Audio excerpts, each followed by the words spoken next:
Hello everybody, my name is Mateo-Tube. Welcome back to another episode of Farming Simulator Multiplayer. So we are in Meadow Grove, and we're currently heading up to the store. Caleb should be just behind me. He's down there at the sheep farm. I don't know, maybe we can see him. Or maybe he's in front of me. But we're going up to the store because we have some hay equipment that we bought, and we're going to be returning it. So that'll be good. Once we're done doing this, we're going to do some cultivating and then some seeding next episode. And then probably spraying and things like that. Alrighty, so here's our hay equipment. As you know, we don't have that many mods on the server, so most of this stuff is default. We have this New Holland disc bind just here, tedder and windrower, which in real life, my family actually owns one of these. It's very, very small, though. It's not this big. Then we have these two square balers here. These two you can get off of Modhub, as well as this bale grab. Now, I don't know if this is the correct name, but what I've heard is this thing's called an accumulator. That's what I've always called it. That's what people around me have always called it, is an accumulator.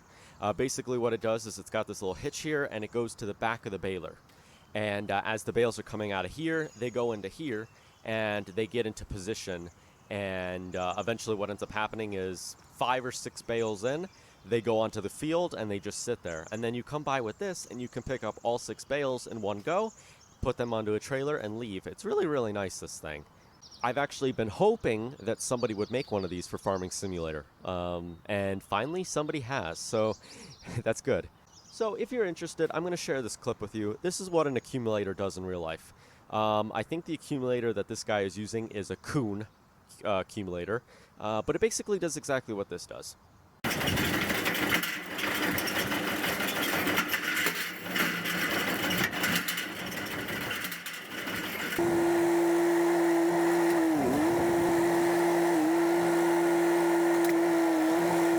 Oh, look, there's Caleb with the bale spike. Cool. Or front loader. Let's grab that. Lift this up. All right, I will go around here. I think he's waiting for me.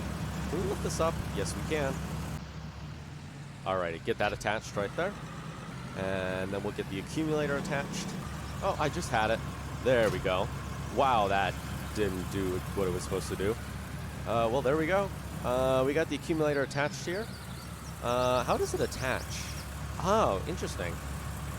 So it's got like a little thing right there, and that's how it attaches. Interesting. Alrighty, well, let's drive this thing home. We got a long train and very little space to drive in, so hopefully we don't ram into anything on the way home. We shouldn't do, but we'll be okay.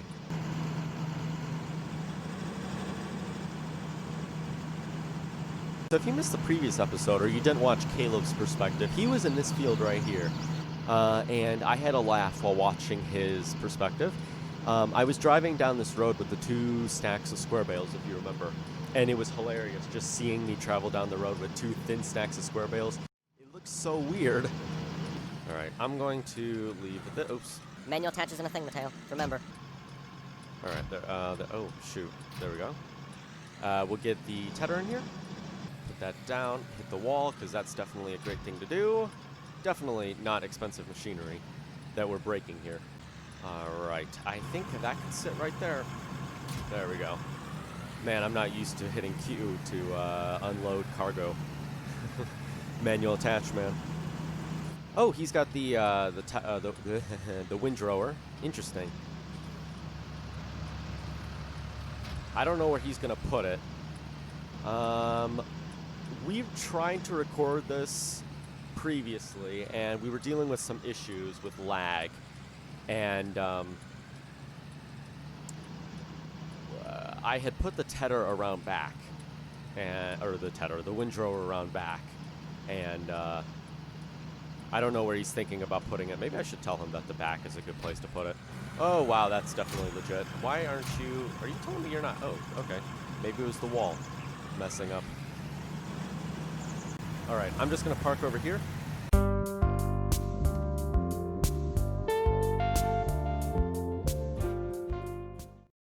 Alrighty, so we're going to head up to the store and get our mower, because there's no hay if there's no mower.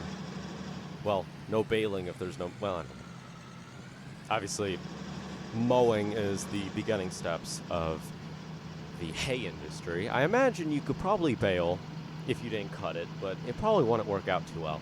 You might get a few weak pieces of hay going into your baler, but I would have imagined that the vast majority of hay probably wouldn't get baled up. That is, you don't mow.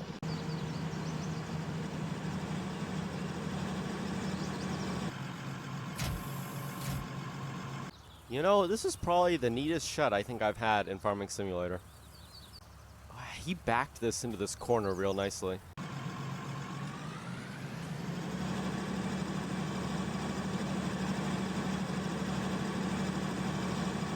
Oh, there's a tractor coming.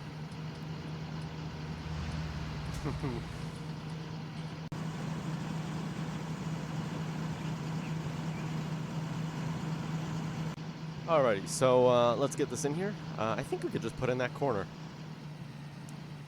This might not be the easiest. Wow, yeah, this is really not easy backing up here. Should be able to do it if we just swing it around like this. When you guys play Farming Simulator, do you reverse in, like, when you're reversing a piece of equipment, do you do it in first person or do you do it in third person? Personally, I've always found that, at least for me, it's easier to to reverse any type of equipment in Farming Simulator in first person. Or, yeah, first person. I don't know if anybody else is the same. I imagine there are moments, though, when I do it in third person just to see how far I am away. Obviously, when you're playing Farming Simulator, you really miss that kind of 3D aspect, you know? I think we can just leave that right there. I think out of any of our machines, that is the biggest. Alright, so I'm going to leave this here.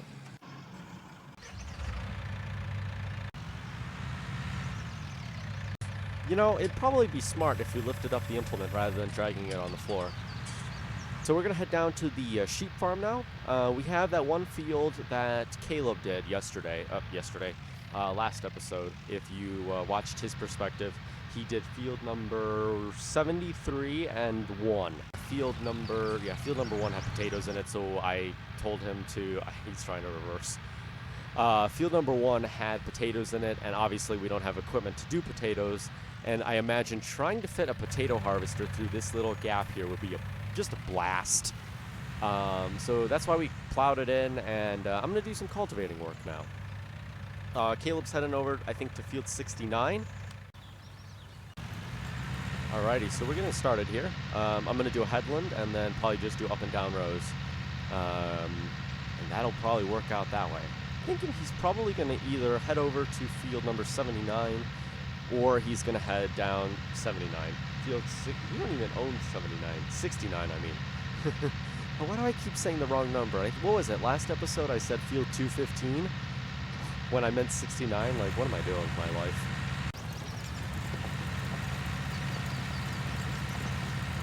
I'm going to set it off on the time lapse. I will see you in just a second.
Alrighty, so we're heading up to the next field.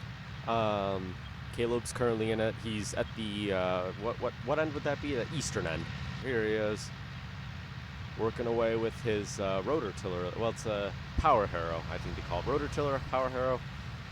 People always call it rotor tillers or power harrows, or I don't know. Yeah, I'll just join him right here. And I don't know. So I was working in the other sheep field, we're going to call it the sheep field number 1 there. And I don't know if Seasons does this thing where it simulates mud. I don't know what it was, but I remember, I think it was FS17 Seasons. They simulated mud, where if it rained, mud would affect your vehicle, and you might have trouble depending on how powerful your vehicle is.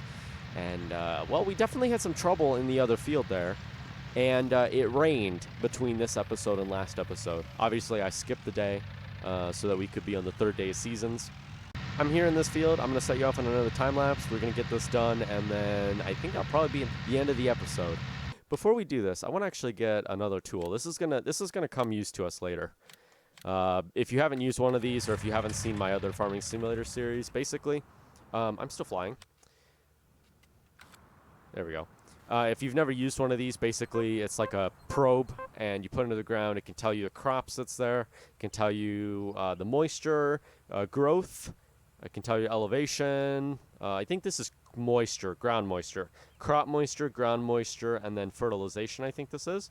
I'm going to set you off on this time lapse. I will see you in a moment.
To say, out of all of the newer tractors that exist in this world or in this game, the John Deere tractor, at least the newer ones like this one, are beautiful.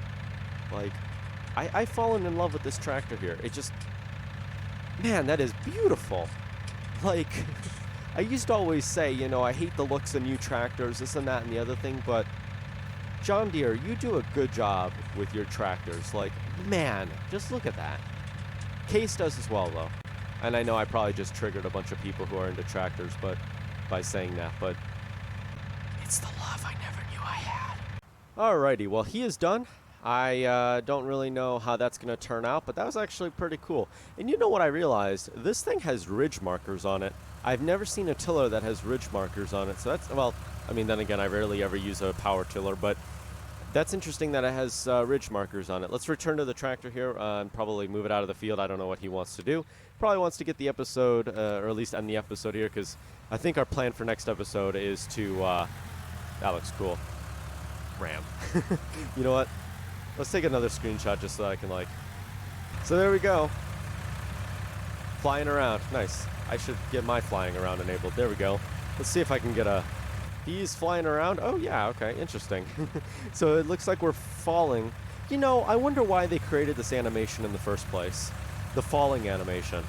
That's interesting that the Giants took the time to actually make a falling animation.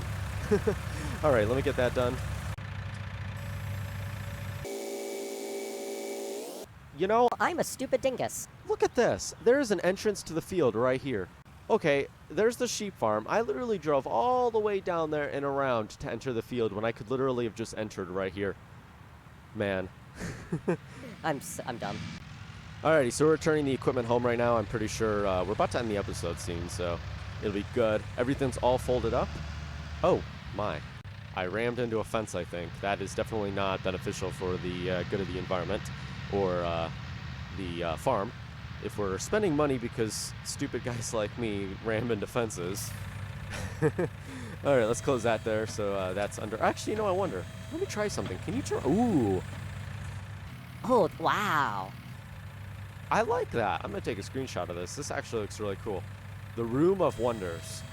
Back this in here. We'll get the Massey parked up somewhere.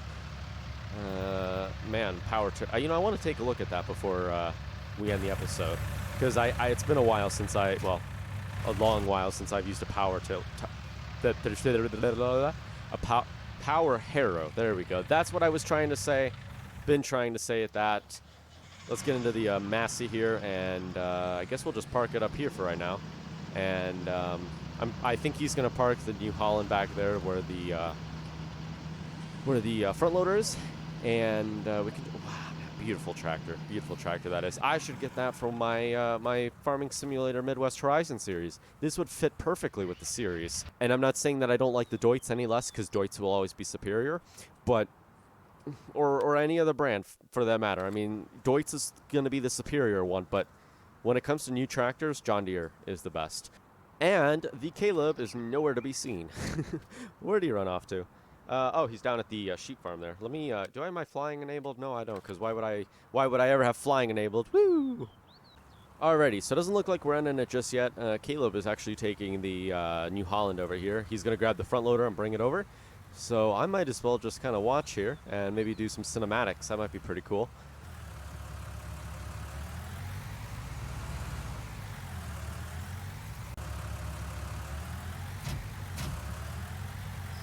Man, you know, I love easy development controls. It's helped me tremendously with Midwest Horizon, getting our John Deere equipment. If you're on that series and you've been watching it, what we do in that series is we've been doing some... demoing tractors, where we have been basically given tractors from John Deere. I want to say we're using the 8RX right now. Previously, we used a different John Deere tractor, and it's helped me out tremendously being able to add in money and stuff like that without having to back out of the game and come back in. I can immediately just do it right here if I wanted to, and done deal. Done deal. Breathe. Okay. I don't know why I was running out of breath just then. All right, everybody. Well, that's going to do it for us for this episode of Farming Simulator. If you enjoyed the episode, make sure you hit the like button and go watch Caleb's perspective and give that a like and subscribe to his channel as well. In the next episode, we're going to do a bunch of other things. I think we're going to try to buy field number 71 and do something with that. It'll be fun. I'm excited. Thank you so much for watching. Please rate, comment, and subscribe. See you later. Peace. All right. So, obviously, I'm not going to end the episode right away. Why would I just do that? We need to have a debriefing, multiplayer debriefing, come on.